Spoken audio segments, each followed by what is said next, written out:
కుమారుడి వేధింపులు భరించలేక కన్న తండ్రే బిడ్డను సుపారీ ఇచ్చి హత్య చేయించిన ఉదంతం చిత్తూరు జిల్లా పొంగనూరు మండలంలో వెలుగు చూసింది. కన్న కొడుకు సోమశేఖర్ రెడ్డిని తండ్రి గంగులరెడ్డి మర్డర్ చేయించాడు. 10 ఏళ్ల క్రితం సోమశేఖర్ రెడ్డి వేధింపులు భరించలేక అతని భార్య 5 ఏళ్ల కుమారుడు బావిలో పడి ఆత్మహత్య చేసుకున్నారు.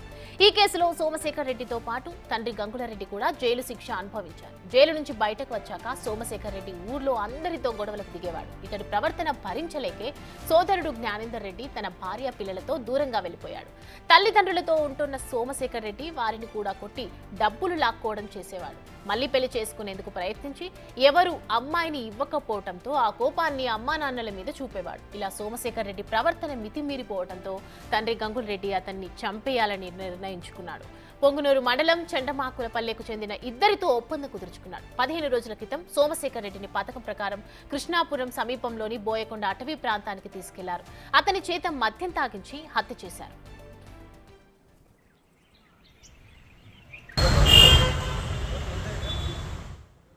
2 రోజుల క్రితం నిందితుడు ఈ విషయాన్ని మద్యం మత్తులో బయటకు చెప్పడంతో పోలీసులకు తెలిసింది. ఈలోగా పశువుల కాపరులు అడవిలో దుర్వాసన వస్తుండటంతో గమనించగా గుర్తుపట్టలేని విధంగా మృతదేహం కనిపించింది. మృతదేహం పాడైపోవడంతో తరలించడానికి వీలు కాలేదు. దీంతో అక్కడే పోస్టు మార్టం నిర్వహించి ఖననం చేశారు. పొంగనూరు సీఐ శ్రీనివాసులు ఆధ్వర్యంలో నిందితులు గంగులరెడ్డి, అమర్, రమేష్లను అదుపులోకి తీసుకుని విచారిస్తున్నారు.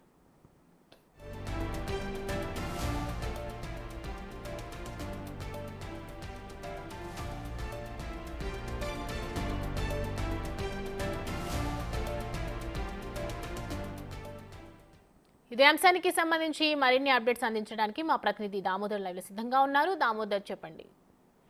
సౌమ్య, చిత్తూరు జిల్లా పొంగనూరు రూరల్ మండలము కృష్ణాపురం అటవీ ప్రాంతంలో నిన్న ఉదయం పశువుల కాపర్లు అటవీ ప్రాంతంలోకి వెళ్ళగా అక్కడ దుర్వాసన కొడుతున్న ఒక కుళ్ళిపోయిన స్థితిలో ఉన్న ఒక మృతదేహాన్ని గుర్తించి స్థానికులకు తెలియజేశారు. వారు వెంటనే పోలీసులకు సమాచారం ఇచ్చారు. అయితే అప్పటికి ముందుగానే ఏదైతే రమేష్, అమర్ అనే వ్యక్తులు మద్యం మత్తులో తాము వ్యక్తిని 40,000 రూపాయలు సుపారీ తీసుకొని చంపివేశామని చెప్పిన దానికి పోలీసులు మృతదేహం కోసం గాలిస్తున్న నేపథ్యంలో అమర్, రమేష్ లను వారు అక్కడికి తీసుకెళ్లి విచారించి స్థలాన్ని చూపించగా అది తాము హత్య చేసిన వ్యక్తిదేదని తెలియజెప్పడంతో పాటు అతన్ని పోలీసులు తమదైన శైలిలో ఎవరైతే వారిద్దరిని తమదైన శైలిలో పోలీసులు విచారించగా అసలు వాస్తవాలు బయటపడ్డాయి. ముఖ్యంగా ఏదైతే మదనపల్లి రూరల్ మండలం కోలబైలుకు చెందిన గంగుల్ రెడ్డి తన కుమారుడు సోమశేఖర్ రెడ్డిని సుపారీ ఇచ్చి హత్య చేయించినట్లు వారు పోలీసులకు తెలియజేశారు. సోమశేఖర్ రెడ్డి గతంలో వివాహమైన తర్వాత అతని వేధింపులు భరించలేక భార్య అతన్ని వదిలిపెట్టి వెళ్ళింది. దీంతో పాటు సోదరుడిని కూడా వేధిస్తుంటే సోదరుడు జ్ఞానేందర్ రెడ్డి కుటుంబాన్ని వదిలిపెట్టి వెళ్లిపోయిన పరిస్థితిలో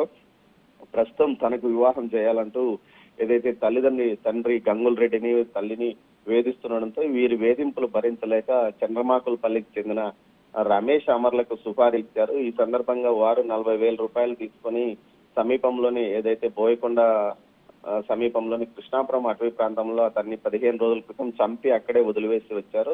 ఈ నేపథ్యంలో వారు మద్యం మత్తులో ఆ విషయాన్ని బయటికి చెప్పడం, దీంతో పాటు శవాన్ని ఏదైతే పశువుల కాపర్లు గుర్తించడం, వీటన్నిటి నేపథ్యంలో హత్య విషయం బయటపడింది. మొత్తం మీద సుపారీ ఇచ్చి తన కన్న కొడుకుని హత్య చేయించిన ఉదంతం సంచలనం కలిగించింది. అతని దురాగతాలు ఏదైతే అతని వేధింపులు భరించలేక హత్య చేసినట్లు పోలీసులు ఎదుట ఏదైతే వృద్ధ తల్లిదండ్రులు చెప్పడం విశేషం. మొత్తం మీద ఈ ఘటనకు సంబంధించి అటు మదనపల్లిలో సంచలనంగా మారిందని చెప్పవచ్చు సౌమ్య. దీనికి ఏదైతే రమేష్, అమర్లతో పాటు గంగుల్ రెడ్డిని కూడా పోలీసులు అరెస్ట్ చేసి రిమాండ్ కి తరలించారు సౌమ్య.